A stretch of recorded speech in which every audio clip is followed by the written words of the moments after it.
Film की शुरुआत होती है दो मास्टर्स को दिखाने से, जिनमें एक व्हाइट और दूसरा ब्लैक मास्टर था। व्हाइट वाले अच्छाई के मास्टर जबकि ब्लैक वाला बुराई का मास्टर था। इन दोनों की जबरदस्त लड़ाई चल रही थी। तलवारों से ये दोनों एक दूसरे से बहुत लड़ती हैं और क्योंकि दोनों ही मास्टर्स ताकतवर थी तो यहाँ अपनी ताकतों का खूब इस्तेमाल करती हैं, जिनकी मदद से वो एक दूसरे पर हर तरह का हमला करती हैं, जैसे कि चीजें उठाकर फेंकना, आग पैदा करके उसे फेंकना वगैरह। सिर्फ यही नहीं बल्कि ये अपने खास किस्म की मूव्स यानी उड़कर, घूमकर, हवा में उड़ के भी हमला कर रही थी। अब क्योंकि उनकी लड़ाई खत्म ही नहीं हो रही थी, इसलिए ब्लैक मास्टर यहाँ अपनी आखिरी और खतरनाक ताकत को सामने लाता है। वो यहाँ एक ड्रैगन पोर्टल यानी एक ऐसा रास्ता खोलते हैं जिसके अंदर से बहुत सारे ड्रैगन्स आकर वहाँ हमला कर देते हैं और ये सभी ड्रैगन्स इंसानों को खाकर उनकी आत्मा को अपने साथ ले जाया करते थे। सभी ड्रैगन्स व्हाइट मास्टर के स्टूडेंट्स पर टूट पड़े, उन्हें काट काट कर खाने लगी, फिर मारकर उनकी आत्मा को अपने पास कैद कर लेते हैं। इसके अलावा उन्होंने आसपास तोड़फोड़ भी काफी मचा दी थी। हालांकि स्टूडेंट्स जिन्हें व्हाइट मास्टर ने काफी अच्छे से ट्रेन किया था वो ड्रैगन्स को अपनी तलवारों से मारने की कोशिश भी करते हैं, लेकिन वो तादाद में बहुत ज्यादा थी और थे भी खतरनाक, इसलिए स्टूडेंट ज्यादा देर तक उनके सामने टिक नहीं पाते और ऐसी वो इस लड़ाई में हार जाते हैं। ये देखकर व्हाइट मास्टर को यकीन नहीं हुआ, वो काफी हैरान परेशान ये सब देख रहे थे। जिसके बाद ब्लैक मास्टर अपनी शैतानी ताकत से उन पर भी हमला कर देते हैं, पर इससे पहले वो उन्हें हराता यहाँ पर एक काफी ताकतवर मास्टर आ जाते हैं जो मार्शन स्कूल के स्टूडेंट रह चुके थे, जिनके पास ताकत ही इतनी थी कि उनकी आते ही वो हर जगह फैल गई। जिसके बाद वो अपनी तलवार को और भी ज्यादा ताकतवर बनाकर ब्लैक मास्टर पर हमला कर देते हैं। वो मास्टर यहाँ अपनी घूमने वाली मूव से बार बार ब्लैक मास्टर पर हमला करते रहते हैं, जिससे उसका ध्यान भटक गया और क्योंकि ब्लैक मास्टर की ताकतें भी उस मास्टर के सामने कुछ नहीं थी, इसलिए आसानी से वो ब्लैक मास्टर को हरा देते। पर अब जैसे ही वो ताकतवर मास्टर अपना आखिरी वार करने आए, हमने देखा कि वो हमला चिकन पर हो गया, क्योंकि ये सारी कहानी इमेजिनरी थी जो यहाँ पर शोई नाम की एक लड़के के दिमाग में चल रही थी, जो कहानी वो छोटे बच्चों को सुना रहा था। और मार्शन स्कूल का मास्टर वो खुद को समझ रहा था, क्योंकि उस स्कूल में ट्रेनिंग लेना हर किसी के बस की बात नहीं थी। पर यहाँ शोई ने बच्चों को ये बता दिया कि मैं वही का है स्टूडेंट। साथ ही वो यहाँ बच्चों की खेलने वाली तलवार भी बच्चों को दिखाकर कहता है कि जादुई तलवार है जो आपकी भी मदद करेगी दुश्मनों से लड़ने में, क्योंकि ये तलवार वैसी है जैसी उस ताकतवर मास्टर के पास थी। ऐसा वो इसलिए कह रहा था क्योंकि बच्चों को तलवार बेचना चाहता था और क्योंकि वो बच्चे थे इसलिए वो भी इसकी बातों में आकर तलवार खरीद लेते हैं। इतनी ही देर में यहाँ एक पागल आदमी आ गया जो अजीब तरह की हरकतें कर रहा था, क्योंकि उसे एक बुरी आत्मा ने अपने कंट्रोल में किया हुआ था। उसके पास बड़ा सा हथौड़ा भी था जिसकी मदद से वो गांव वालों पर हमला कर देते हैं। वो हथौड़े को इधर उधर दे दे कर मार रहा था, जिससे वहाँ तोड़ फोड़ होने लगी और ये देखकर गांव वाले डर कर अपनी जान बचाने के लिए इधर उधर भागने लगते हैं। वो पागल आदमी रुक ही नहीं रहा था, हमले किए ही जा रहा था, जो देखकर एक बच्चा वो खेलने वाली तलवार उस पागल आदमी के सामने करता है जो उसने शोए से खरीदी थी। ये देखकर उस पागल आदमी को गुस्सा आ गया और अब वो जैसे अपने हथौड़े से बच्चे पर हमला करने लगा कि फुल स्पीड में यहाँ शोई आकर बच्चे को साइड में करके बचा लेते। ये देखकर उस आदमी को अब शोई पर गुस्सा आने लगा, इसीलिए वो उस पर हथौड़े से हमला कर देते, जिससे शोई दूर जाके गिरता है। अब जैसे वो आदमी दोबारा शोई पर हमला करने वाला था कि तब यहाँ उसे बचाने एक लड़की आ जाती है जिसका नाम यूलिन था। वो काफी बहादुर, ताकतवर होने के साथ साथ बहुत खूबसूरत भी थी, जिसे शोई देखता ही रह गया। वो हवा में घूम रही थी, फिर थोड़ा नीचे आकर पागल आदमी के मुंह पर अपनी टांगों से हमला कर देती है, जिससे वो काफी दूर जाके गिरता है। पर थोड़ी ही देर में वो आदमी दोबारा जोरदार झटके के साथ खड़ा हो गया। अब इससे पहले वो यूलिन पर हमला करता, उसका साथ देने यहाँ उसका साथी आ गया। वो काफी ताकतवर था जो उस आदमी के ऊपर जंप करके कूद कर उसके ऊपर ही बैठ जाते हैं। पर जैसे उस पागल आदमी ने खुद को छुड़वाया, यहाँ पर यूलिन का दूसरा साथी आ गया। उसने दूर से ही पागल आदमी पर हमला करके उसे बेहोश कर दिया, जिस चीज का फायदा उठाकर ये सब लोग उसके पास आए और उसके अंदर से उस बुरी आत्मा को निकाल देते हैं जिसने पागल आदमी को अपने कंट्रोल में किया हुआ था और ये सब उसे करवा रही थी। और ऐसे वो अपनी नॉर्मल हालत में आ गया, साथ ही उसकी जान भी बचा ली गई। सब नॉर्मल होने के बाद हमें पता चला कि असल में यूलिन और उसके दोनों साथी मार्शल स्कूल के स्टूडेंट्स थे, जहाँ पर मार्शल आर्ट सिखाया जाता है, यानी लड़ना, जैसे कि तलवारबाजी, हाथों से लड़ाई करना, कुंफू वगैरह। और ये तीनों वहाँ के सबसे बेहतरीन स्टूडेंट्स माने जाते हैं, क्योंकि ये बहुत बहादुर और लड़ने में सबसे ज्यादा माहिर है। इसीलिए सभी लोग इज्जत से उनके आगे झुक जाते हैं, क्योंकि मार्शन स्कूल को इस वक्त का सबसे ताकतवर स्कूल माना जाता है और सभी स्कूल में जाना अपने लिए बहुत फख्र की बात समझते हैं, क्योंकि हर कोई स्कूल की इज्जत करता था। अब यहाँ यूलिन का साथी अपने जादू से पता करता है कि यहाँ सब ठीक है, और जब उसे तसल्ली हो गई तो वो सबको शांत रहने को कहता है। अब वो बच्चा जिसने उस आदमी के सामने तलवार की थी, उससे उसकी मॉम पूछती है कि बेटा आपने वो क्यों किया, क्यों इतना बड़ा रिस्क लिया, अगर वो आपको कुछ कर देता तो? जिस पर बच्चा बड़ी मासूम अंदाज में कहता है कि नहीं मॉम, ये कोई आम तलवार नहीं है बल्कि जादुई तलवार है, क्योंकि ये हमने माउशन स्कूल के एक स्टूडेंट से खरीदी है। और वो शोई की तरफ इशारा करके कहता है कि इससे, क्योंकि इसने बताया था कि इसमें अनोखी ताकतें पाई जाती हैं। अब ये सुनकर बच्चे की मॉम उन तीनों यानी यूलिन और उसके साथियों से पूछती है कि आप लोग बताएं कि ये सच है कि शोई भी माउशन स्कूल का स्टूडेंट है, क्योंकि आप लोग तो वहीं से आए हैं तो इसे जानते होंगे। जिस पर वो कहते हैं कि नहीं, ये बात गलत है, ये वहाँ का स्टूडेंट नहीं है। जो सुनकर बच्चे की मॉम और बाकी गांव वाले शोई पर काफी गुस्सा करने लगती हैं कि उसने बच्चों से झूठ बोला और वो इतनी खतरनाक चीजें करने लगे। वो उसे कहते हैं कि बच्चे ना समझते, तुमने ऐसी बेवकूफी क्यों की। वो इसलिए भी भड़क रहे थे क्योंकि माउशन स्कूल जाकर लड़ना सीखना हर किसी की बस की बात नहीं थी। अब यूलिन और उसके साथी भी शोई को कहते हैं कि तुम ऐसे हमारे स्कूल का नाम इस्तेमाल ना करो, क्योंकि इस तरह तो हमारे स्कूल की बदनामी होगी और लोग फिर उसे इज्जत की नजरों से नहीं देखेंगे। जो कहकर वो वापस अपने स्कूल मास्टर के पास आ गई, जो इस वक्त सीनियर मास्टर के साथ बैठे बातें कर रही थी। यहाँ वो तीनों मास्टर को गाँव में होने वाली चीजें बता रही थी और उन्होंने ये भी कह दिया कि हल्की फुल्की गड़बड़ हुई थी जिसे हमने रोक दिया और अब सब कुछ कंट्रोल में है। अब रात के वक्त हम शोई को देखते हैं जो एक चीज की तरफ बड़े गौर से देख रहा था और कुछ सोच रहा था, और उसे ऐसे सोचते सोचते सुबह से रात हो गई। सुबह को हमें पता चला कि वो दरअसल उन पहाड़ों की तरफ देख रहा था जहाँ माउशन स्कूल है, क्योंकि वहाँ जाकर ट्रेनिंग लेना उसका सपना था। अब सबको पता चलता है कि माउशन स्कूल वाले सबके लिए टेस्ट रख रहे हैं, जैसे बच्चों के स्कूल्स में पेपर्स होते हैं, उनका इम्तिहान लेने के लिए ऐसे वो टेस्ट लेने वाले थे, जिनमें काफी सारे मुश्किल चैलेंजेस लोगों के सामने रखे जाएंगे और उनमें हिस्सा लेने वाले लोगों को उन्हें पूरा करना होगा। जो भी सभी चैलेंजेस को पूरा करेगा उसे एक जादुई तलवार हासिल करने का मौका मिलेगा, जो आज तक का सबसे खतरनाक हथियार समझा जाता है। साथ ही उसे लेते ही वो इंसान भी ताकतवर बन जाएगा। ये खबर पढ़ के हर कोई काफी खुश और पुरजोश नजर आता है। कई सारे लोग तो इस टेस्ट में हिस्सा लेने के लिए माउशन स्कूल में जाने लगते हैं, जिनमें शोई भी शामिल था। इनके यहाँ एक से ज्यादा टेस्ट होने थे जो चीज मुकाबले की तरह थी, और जिन लोगों ने हिस्सा लिया था वो अपने पहले टेस्ट के लिए स्कूल के सहन में जमा हो जाते हैं। यहाँ मास्टर उन्हें पहले टेस्ट के बारे में बताने लगे, जो टेस्ट काफी नई अंदाज का था। इनके सामने बहुत सारी कुर्सियाँ एक के ऊपर एक रख के यहाँ से उस तरफ लंबी कुर्सियों की लाइन बनाई जाती है, जिसके बाद मास्टर उसके ऊपर अपने जादू से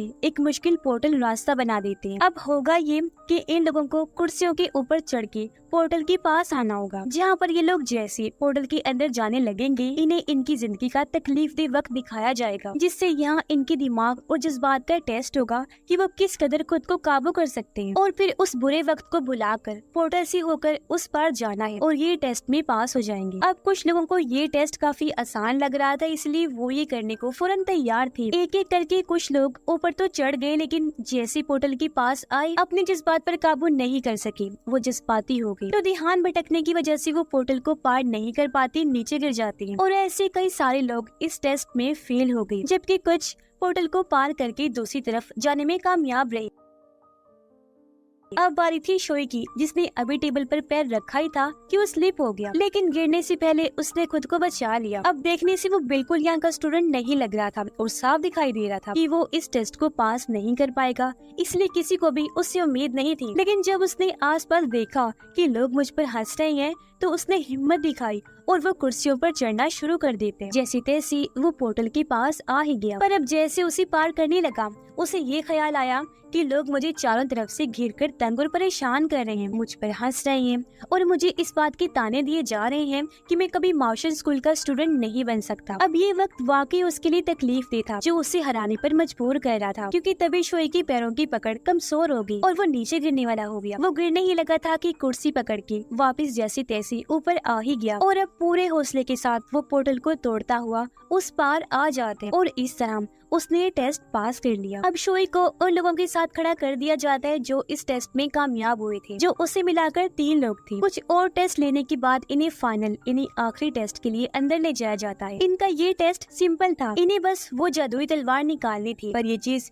इतनी आसान नहीं थी जितनी नजर आ रही थी, क्योंकि जाहिर है दुनिया की इतनी बड़ी ताकत को हासिल करना आसान तो नहीं होगा। तलवार के अंदर हर तरह की ताकत थी, जैसे इंसान जिस तरह चाहे अपने हिसाब से इसकी ताकतें इस्तेमाल कर सकता था, जिसे पूरी दुनिया हासिल करना चाहती है। इसीलिए अब बाकी के दोनों उस तलवार को हासिल करने के लिए आपस में लड़ने लगे। दोनों एक दूसरे पर रॉड से हमला कर रहे थे, क्योंकि किसी भी तरह ये उसे हासिल करना चाहती थी। जबकि शोई इनकी लड़ाई से बचते हुए साइड में जाकर बैठ जाते हैं, और अब वो जैसे तलवार की तरफ बढ़ने लगा, बाकी के दोनों उसे देख लेते हैं। उन्हें गुस्सा आ गया ये सोचकर कि हम यहाँ लड़ रहे हैं और इसी तलवार लेने की इतनी जल्दी है, इसलिए अब वो दोनों रॉड से उस पर हमला कर देती हैं, जिससे शोई बेचारा दूर जाके गिरता है। और अब उसके मुकाबले वाली दोनों जैसी तलवार के पास जाने लगे, यह तलवार अपनी ताकत से पहले एक को दूर फेंक के मारती है, फिर दूसरे को, यहाँ तक कि उन्होंने तलवार को भी छुआ भी नहीं था। अब यहाँ एक चीज बड़ी हैरान करने वाली थी। अब जहाँ वो तलवार अपनी ताकतों से उन दोनों को धकेल रही थी, तलवार की ताकत अब शोई को अपनी तरफ करने लगती है। ताकत ने उसके हाथों को पकड़ लिया था, इसलिए शोई तलवार की तरफ खींचा चला जाता है और आखिर में आकर उसने तलवार को पकड़ ही लिया। जो दुनिया का पहला इंसान था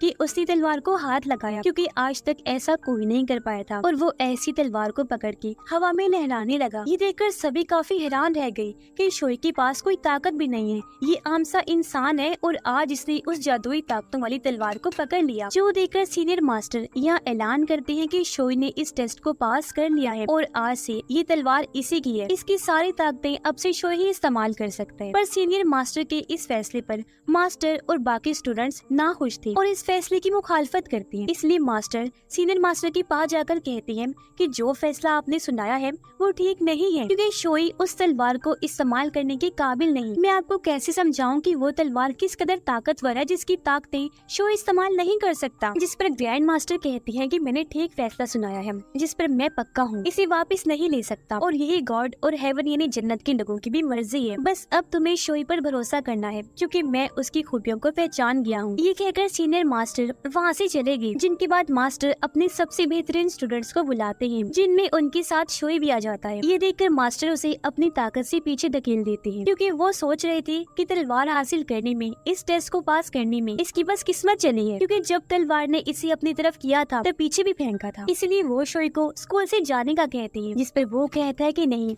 मैं यही रहना चाहता हूँ और आप प्लीज मुझे ट्रेन करें, लड़ना सिखाएं, ताकि मेरी भी ताकतें सामने आए। पर जैसे मास्टर ने उसे ऐसा करने से इनकार किया, वो मास्टर को भी लड़ने के लिए चैलेंज कर देता है। पर जैसा कि हम जानते हैं मास्टर बहुत ताकतवर थी और वो अभी कुछ भी नहीं था, इसलिए मास्टर सिर्फ अपना हाथ घुमा कर ही उसकी तरफ करते हैं कि वो नीचे गिर गया और इस लड़ाई में हार जाते हैं, जिसके बाद उसे स्कूल से निकाल दिया जाता है और वो बहुत दुखी मन के साथ स्कूल से निकल गया। वो आगे बढ़ ही रहा था कि उसके पीछे यूलिन आ गई, जो उसे दुखी देखकर हमदर्दी करती है। पूछने लगी कि आखिर तुमने इस टेस्ट में हिस्सा लिया ही क्यों था। अब इससे पहले वो कुछ कहता, इनकी नजर सामने पड़ी लाशों पर जाती है, जिसे देखकर ये काफी घबरा गई। पर कुछ समझने से पहले इन पर भी कुछ लोगों का हमला हो गया। एक आदमी ऊपर से नीचे आया तलवार से उन पर हमला करने के लिए। तलवार शोई को लगने ही वाली थी कि तभी यूलिन उसे साइड में करके बचा लेती है, जिसके बाद वो बाकी सभी दुश्मनों के साथ भिड़ने लगी और वो तो उनको बासानी हरा देती है। लेकिन शोई के लिए उनसे बचना काफी मुश्किल हो रहा था, क्योंकि अभी उसे लड़ना नहीं आता था, इसलिए वो बार बार बचने की कोशिश करते हुए यूलिन के पास ही आ गया। यूलिन उन सबको मार मार कर दूर गिरा ही रही थी कि वो टांगों से, कभी कोड़े से तो कभी तलवार से उन पर हमला कर देती है। ऐसे उसने सबको ढेर कर दिया, पर इस बीच वो खुद भी काफी जख्मी हो गई थी। उसके बाजू पर चोट लग गई थी, इसलिए शोई उसकी मरहम पट्टी करता है और उसे अपनी पीठ पर उठाकर स्कूल की तरफ ले जाने लगा, क्योंकि वो कमजोरी महसूस कर रही थी और उससे चला भी नहीं जा रहा था। अभी जैसे स्कूल आए, यूलिन के दोनों साथी ये देखकर काफी हैरान रह गए कि स्कूल के इतने पास इन पर हमला हो गया। अब तभी यहाँ मास्टर आ गए, जो यूलिन को जिंदा सही सलामत देखकर खुश भी हुए और उन्होंने शोई का शुक्रिया अदा भी किया यूलिन को यहाँ लाने के लिए। पर अब मौका देकर शोई मास्टर के आगे झुक जाते हैं और उनसे काफी मिन्नतें करने लगा कि प्लीज मुझे भी ट्रेन कर दीजिए और यहाँ रख लेना। अब उसकी ईमानदारी और रहम दिली और ये कि उसे ट्रेनिंग लेने की कितनी लगन है, मास्टर उसे यहाँ मार्शन स्कूल में रखने का फैसला कर लेते हैं। और अब उन्होंने ये फैसला भी कर लिया था कि मैं इसे दिल से ट्रेनिंग दूंगा। इससे वो बहुत खुश हो गया और अगले ही दिन से वो बड़े दिल से इस स्कूल में काम करने लग गया। वो सबके लिए खाना भी बनाया करता था। उसकी ये महारतें और खाने के जायके की वजह से सब उसकी काफी तारीफें भी किया करती थी। अब शोई सभी स्टूडेंट्स को मार्शल आर्ट की प्रैक्टिस करते हुए देखता है, फिर उन्हें जहन में रख के फ्री टाइम में उनकी सभी मूव्स की अपनी कॉपी में ड्राइंग बनाता था और फिर जंगल में जाकर खुद ही प्रैक्टिस करने लगता है कि उन्होंने कैसी कैसी तलवार चलाई। पर एक दिन उसे ऐसे करते हुए मास्टर देख लेती है, जिसके बाद वो यूलिन को कहती है कि तुम शोई को ट्रेन करो, इसे मार्शल आर्ट सिखाओ। तब यूलिन उसे जंगल में ले जाकर ट्रेनिंग देना शुरू कर देती है। वो तलवारबाजी के साथ साथ हाथों की मूव्स और हाथों से कैसे लड़ते हैं सब सिखाती है। जहाँ टाइम के साथ साथ उसकी इन चीजों में काफी बेहतरी आ रही थी। ये सब देखकर सीनियर मास्टर भी उसके लिए काफी खुश हुए और उसकी तारीफ करते हुए हौसला अफजाई करते हैं। और अब आखिरकार उस तलवार को वो शोई के हवाले कर ही देते हैं और कहते हैं कि तुम इसका अच्छे से इस्तेमाल करना, बस अच्छे कामों में इंसानियत की हिफाजत करने के लिए। जिस पर वो मास्टर की आगे झुक गया और ऐसा ही करने का वादा करता है। तलवार के मिलते ही अब मास्टर उसे खुद ट्रेनिंग देने लगे, जो ट्रेनिंग पहले से ज्यादा स्पीड वाली और सख्त थी। लेकिन यहाँ शोई काफी अच्छा करके दिखाते हैं। वो मास्टर की हर वार से बचता है, जिसके लिए वो खास मूव्स का इस्तेमाल करते हुए उड़ता है, पैरों का सहारा लेकर घूम जाता है। साथ ही मास्टर उसे खास किस्म की चीजें भी सिखाते हैं ताकि शोई तलवार का इस्तेमाल करना अच्छे से सीख ले। पर हमने देखा कि कुछ ही दिन बाद ब्लैक मास्टर मार्शल स्कूल पर हमला कर देते हैं। वो वहाँ अपनी खतरनाक ताकतों के साथ उड़ के आया, बहुत सारे स्टूडेंट्स को गिरा देते हैं और स्कूल का दरवाजा भी तोड़ देते हैं। उसका यहाँ आने का मकसद उस जादुई तलवार को हासिल करने का था। इसलिए अब यहाँ के सभी स्टूडेंट्स एक होकर ब्लैक मास्टर से लड़ने के लिए डट के खड़े हो जाते हैं। इससे पहले वो ब्लैक मास्टर पर हमला करते वो यहाँ ड्रैगन पोर्टल सामने लाता है और उसके अंदर से बहुत सारे ड्रैगन्स निकालकर इनकी तरफ भेजता है, जहाँ ये लोग अब ड्रैगन से लड़ने लगे, अपनी तलवार से उन्हें काट काट कर मारने लगे। अब यहाँ ये बात भी सामने आई कि असल में यूलिन का दूसरा साथी गद्दार है। वो ब्लैक मास्टर का साथ देते हुए इनसे लड़ने लगा। वजह ये थी कि मास्टर ने शोई को चुना था, पर अब ये लोग एक साथ होकर उसका मुकाबला करते हैं और उसे इस लड़ाई में हरा दिया जाता है। फिर सारे स्टूडेंट्स एक होकर ब्लैक मास्टर पर हमला करने के लिए उसे चारों तरफ से घेर लेते हैं। पर हालांकि वो अकेला था, लेकिन अपनी खतरनाक ताकतों से वो सबको दूर गिरा के मारता है। अब गद्दार यूलिन के साथी पर ड्रैगन हमला कर देता है, उसे काट कर खा गया और आत्मा अपने साथ ले जाता है, क्योंकि ड्रैगन ने इसे भी यहाँ का स्टूडेंट समझ लिया था। और अब व्हाइट और ब्लैक मास्टर की एक बार फिर जबरदस्त लड़ाई छिड़ जाती है, जिसमें दोनों ताकतवर होने की वजह से एक दूसरे को कड़ी टक्कर दे रही थी। अब एक वक्त आया जब व्हाइट मास्टर उस पर भारी पड़ने लगे। वो उसे जान से मारकर हरा ही देते कि तभी ब्लैक मास्टर पानी में से बहुत बड़े मॉन्स्टर को बाहर बुला लेते हैं, जो व्हाइट मास्टर को टांग मारकर दूर गिरा देता है। अब ये देखकर शोई वो जादुई तलवार लेकर इस जंग के मैदान में उतरा। वो अब उस मॉन्स्टर से लड़ने लगता है। इसने कई बार उस पर हमला करने की कोशिश की, लेकिन मॉन्स्टर बहुत खतरनाक था। वो पहले उस तलवार को तोड़ता है और फिर टांग मारकर शोई को भी दूर गिरा देता है। यूलिन और उसका साथी मॉन्स्टर को रस्सी से काबू करने की कोशिश करते हैं, पर मॉन्स्टर उनसे भी बेकाबू होकर उठाकर फेंक के मारता है। अब ब्लैक मास्टर जैसे शोई पर हमला करने आगे आया, यहाँ पर शोई की माँ आ जाती है और अपने बेटे को इस हमले से बचाने के लिए वो खुद सामने आ गई। इसे शोई तो बच गया, लेकिन तलवार उसकी माँ को लग जाती है और वो अपनी जख्मी माँ को अपनी गोद में कर लेता है। देखकर मास्टर को बहुत गुस्सा आया, इसलिए वो दोबारा से उठकर ब्लैक मास्टर का सामना करने लगी, जबकि शोई अपनी माँ को गोद में लेकर रोने लगता है। पर हमने देखा कि कुछ ही देर में शोई के अंदर की ताकतें जाग उठती हैं। वो भी उठ के खड़ा हुआ, जबकि यहाँ उसकी टूटी हुई तलवार भी अपनी जादू की वजह से फिर से ठीक हो जाती है। और अब तलवार और शोई दोनों ही काफी ताकतवर थे, इसलिए यहाँ शोई अपनी ताकतों से काफी बड़ा जादुई ड्रैगन बनाते हैं, जिसके कई सारे जिस्म थे। और अब यहाँ शोई अपनी ड्रैगन्स वाली मूव से ब्लैक मास्टर पर हमला करवाते हैं, जिससे एक साथ ड्रैगन के कई सारे जिस्म उसके आर पार हो जाते हैं, जिससे ब्लैक मास्टर की मौत हो गई और आखिर वो इस जंग को जीत जाते हैं। खुशकिस्मती से उसकी माँ भी बच गई और अब ब्लैक मास्टर को हराने की वजह से शोई काफी मशहूर हो जाते हैं, जिस वजह से उसे इज्जत दी जाती है, सहारा दिया जाता है। और अब वो मार्शल आर्ट स्कूल का सबसे ताकतवर स्टूडेंट कहलाना शुरू हो गया और उसी टाइटल मिल जाता है, ताकि हर कोई उसे इसी नाम से जाने। ये इज्जत पाकर वो बहुत खुश हो गया। और तो और आज उसका सपना भी आखिर पूरा हुआ, जिस वजह से उसकी खुशी का कोई ठिकाना ही नहीं था। और उसकी खुशी के साथ ही ये कहानी भी इधर ही खत्म हो जाती है।